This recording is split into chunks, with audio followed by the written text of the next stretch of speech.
and a simple task like showering can feel almost impossible.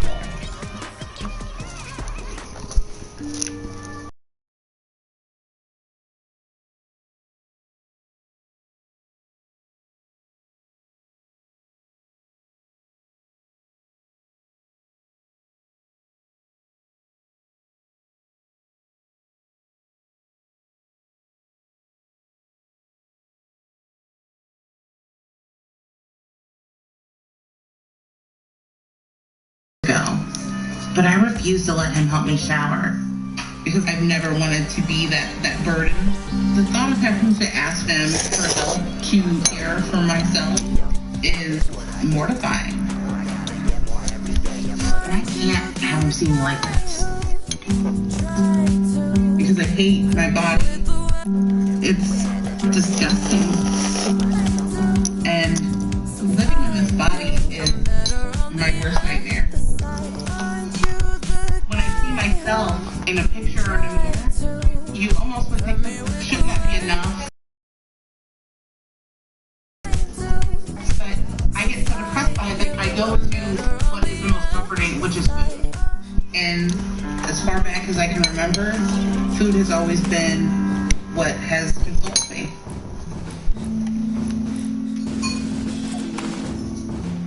Food makes me so happy that just seeing it and smelling it starts to help me feel better and helps with my anxiety. I feel like food is the one thing that doesn't judge you. It never lets me down and never disappoints me. It fills a void and emptiness inside me. Eating donuts for me can be described as a sexual experience almost because it is like, it's so fulfilling and it's satisfying. And to be able to eat and enjoy this alone with nobody watching is the best part of my day.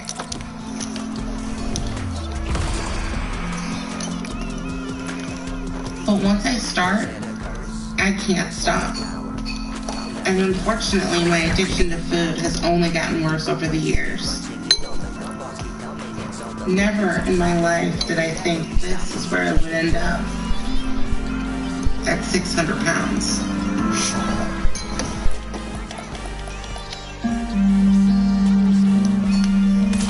I started to put on weight at a young age. My childhood was very chaotic. I remember feeling like our family was different than others because it was my mom that worked to support our family of 4, and my dad would go out to the bars drinking. He wasn't really around much and didn't participate in our daily lives.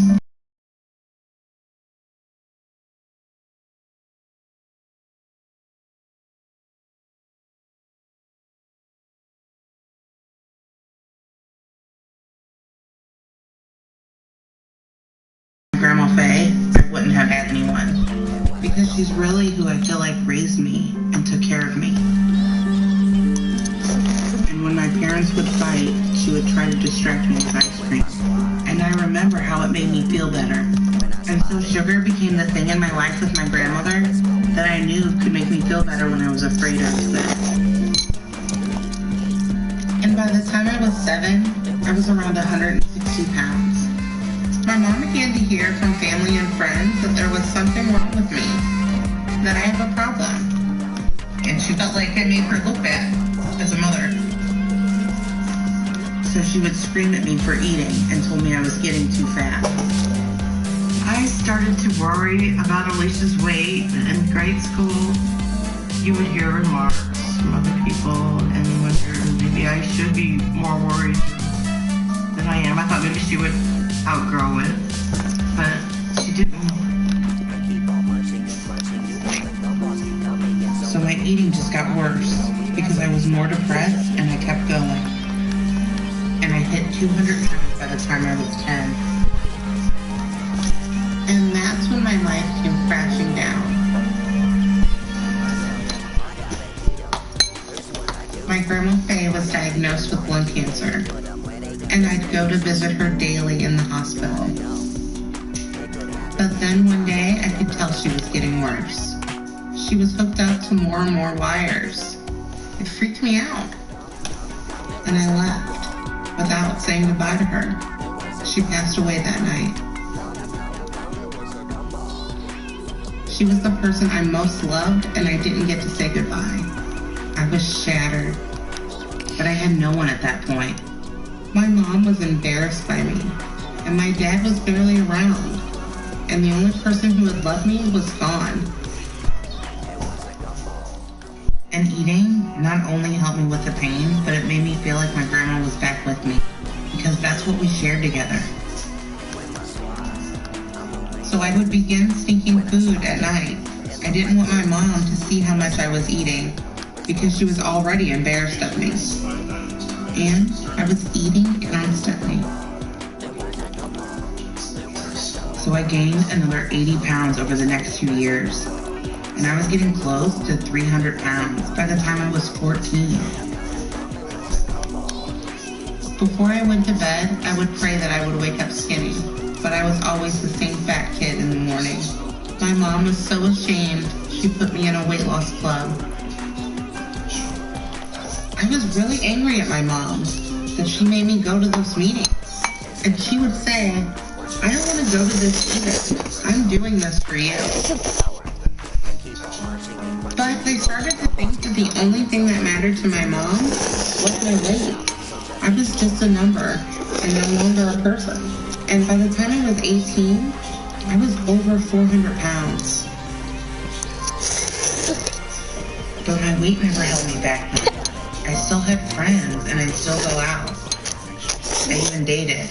But then at the end of my senior year, my male friend who I had always had a crush on came over and we started messing around. And I eventually told him to stop, and he didn't stop. And he raped me.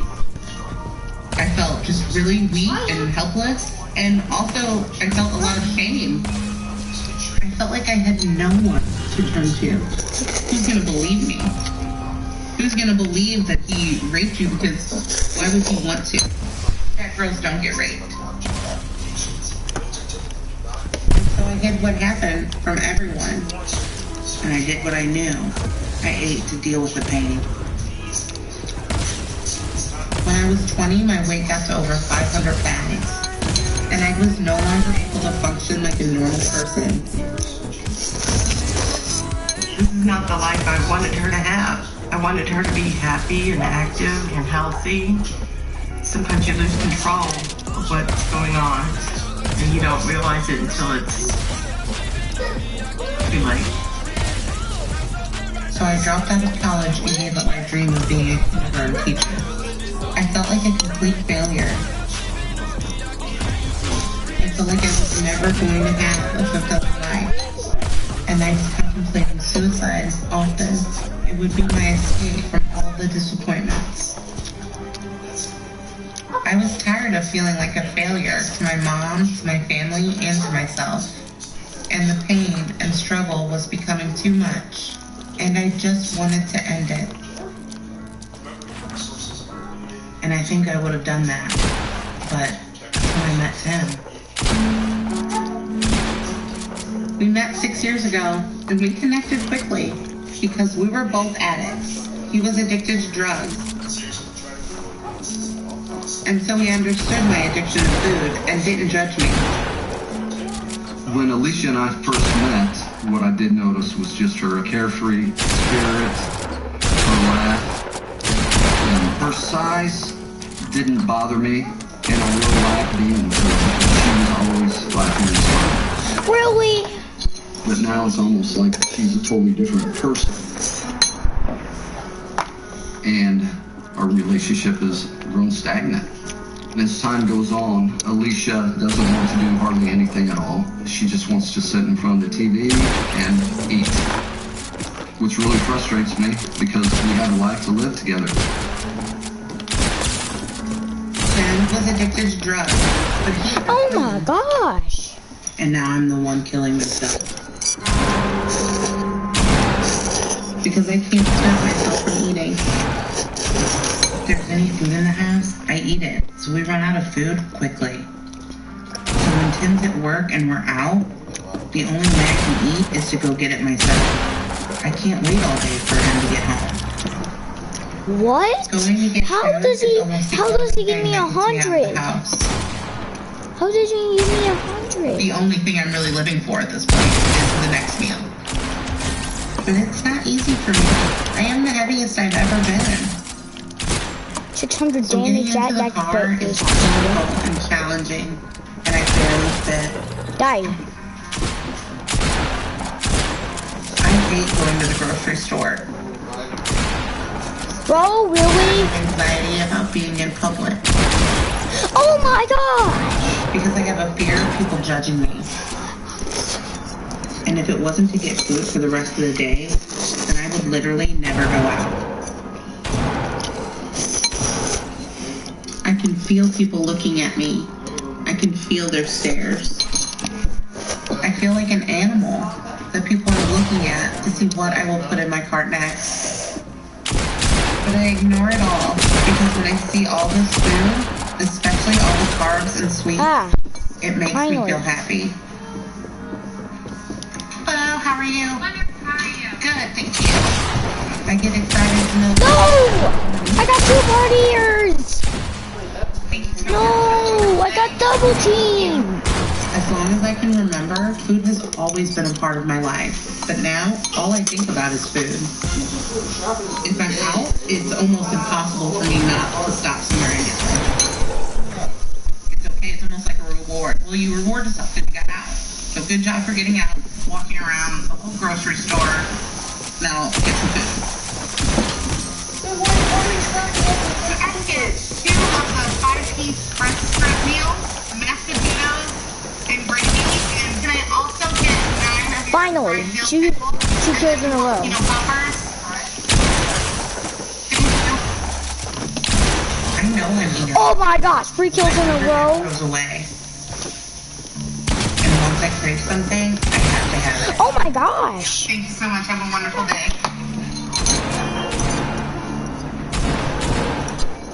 I feel awful and like a bad person for doing it. But the truth is, I can't stop myself. I definitely enjoy the food more when I know nobody's watching. Because then there's no judgment. And it tastes really good when they're hot and fresh. I'm just going to tell Tim that I got us an order of poppers to share.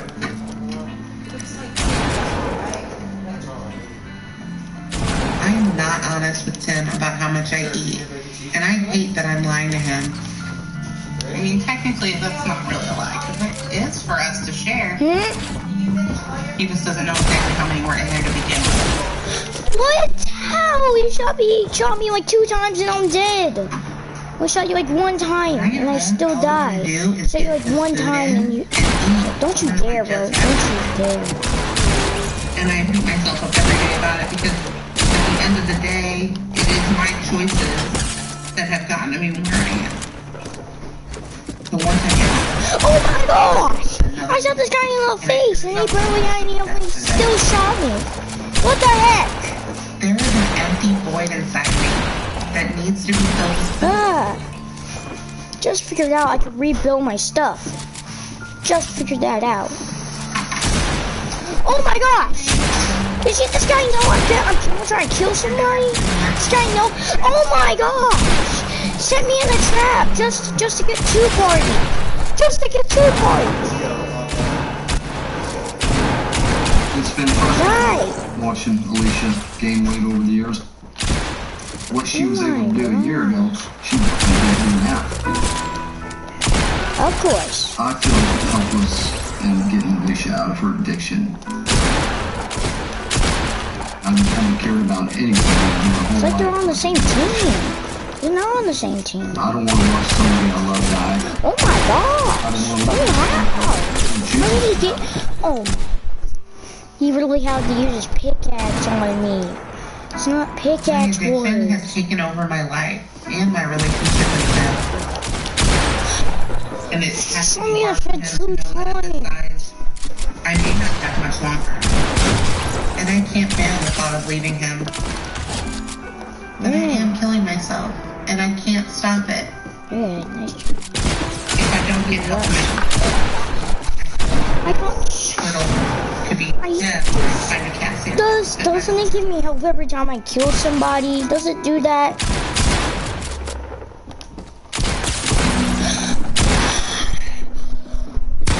So, I don't get my health back every single time.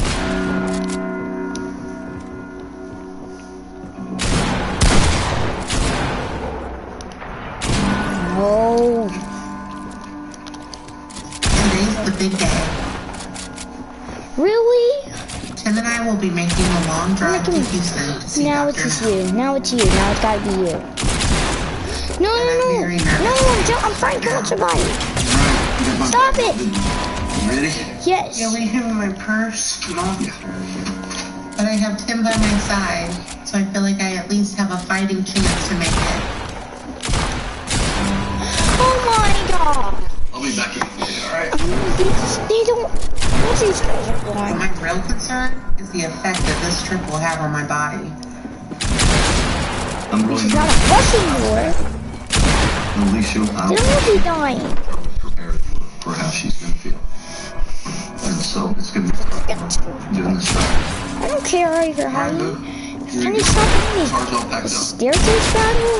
This is. It's called Pump Wars. I know that this It's like a box wars Pump Wars. trip put a lot out of me just being You're using stairs. You get really mad. You get really mad. Try not to be my stairs. The trip from Illinois to Houston could be done in one day. Why do they have to be? Don't you dare, bro. Take us too. No. And we won't even make time so I Oh can take my. breaks and stretch out. Alicia's health is riding on this trip and what the doctor has to say.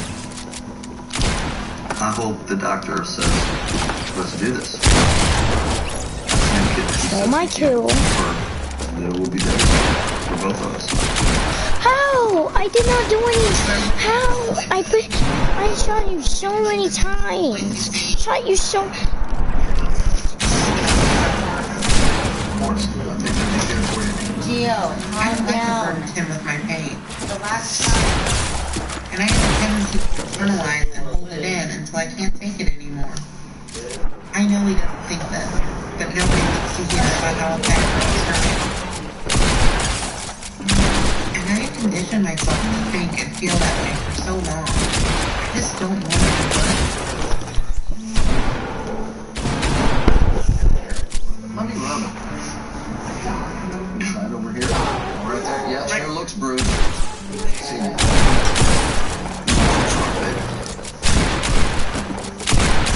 Very supportive for a long time. I used. But I also know that this is hard for him too. We don't have the kind of physical relationship that he would like. And also, that I would like to have. I feel really bad about that. Sorry, you can see it another I way. give him a life that I know he deserves. That we deserve. Don't just be told. Afraid that I won't be around long enough for that to Okay, so I happen. shoot you in the head like 2 times and you don't do damage. But it finally lets me. But it We made finally it to now Texas. the game's now letting me do some damage. Finally. My body is hurting from driving. And I can't wait to lay down and stretch out. I think you can kill me in this position, bro. Doesn't mean you have to kill me in my face. What? I'm looking forward to getting a good night's rest and getting back on the road to see Dr. Now in the morning.